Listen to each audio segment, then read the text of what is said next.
State level Manipuri GK competition ama ngarang October gitang mga ing 2025 nongmajing numitta Lilong Horibi College da KMW on sinduna pangthokre. Competition asi category A amasung B khaidokduna punna satra chamyang khaimukna saruk yaki hairi.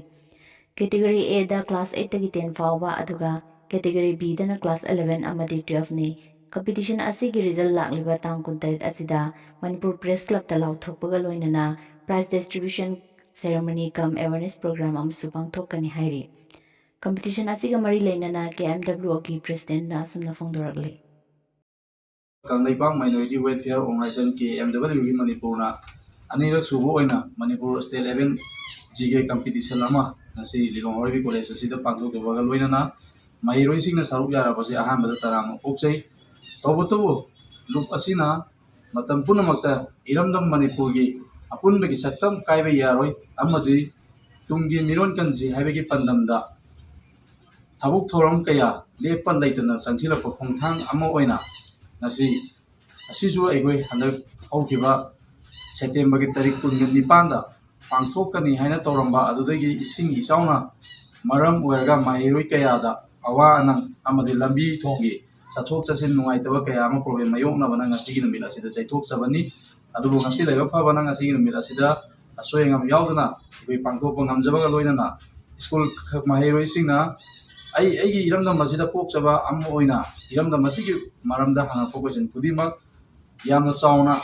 makoina mai pangna pakum piramgane haina lubasina thajaba loinana isagi puwari khanghanduna isagi iramdam isagi nat isagi chatna bibu awang thakta pokhalama lubasina lepa laitana hona duna lagli amadi makha tanasu hona higani amadi ngasi tongan ba mahiroi sangsingdagi saruk yarakiba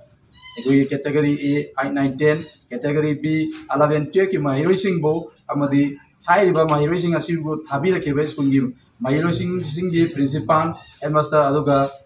GK competition asiga mari leina baitare suguma mayam asi lopasina suksin jaraga ikai kumna boli adumakku lopasina disang sina torpa thabu thoram asida miyamna support matam punamada tobiu loinana lopasibu KMW Manipur bu lan uhanaba mioi kharana chatraba thong ama ani handaki competition sinbu jalang jalo asida thengnare masi kudaktagi lepkadabani amadi makhata na madu tora abadi tekcha kumana sana daita pugudami haibasema lukki mekedi kanganjari loina ngasi iramda masida khangau irang dagi kanglup ani gi irang dagi ngasi baba tangdu leita dana leiriba asi atenma matamda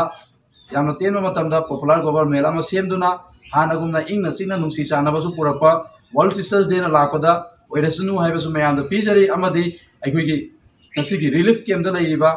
ima event association satra mahiroi khudimakki khudong chadaba awa mayokna riba sidasu leiriba government sing amadi governor amadi mari leina miyoi singna hena puning changduna makoibo awang mathakta ikai himna bagloinana iram kaya da tonga tonga makoibo puning sondana ba honna biu haina lubasina haijaba loinana aroibada lubasina miyam punamaki mafamda kariguma makhan ningsingjari marodi ngasigi result asina aikoi tarik 32 October ki tarik 32 da result out tawraga aikoi lakadoriba tarik 28 hai banumil asida Manipur ki press club ta aikoi suksoi soidor maki prize asige thonaba sem sari amadi lopasina matang pudimakta miyam ki damakta lepli amadi miyamna support pini baba lopanasu lopasina su matam sana miyam ki thogan tobang amjaba oijagi haiba mafam asi thamjari thank you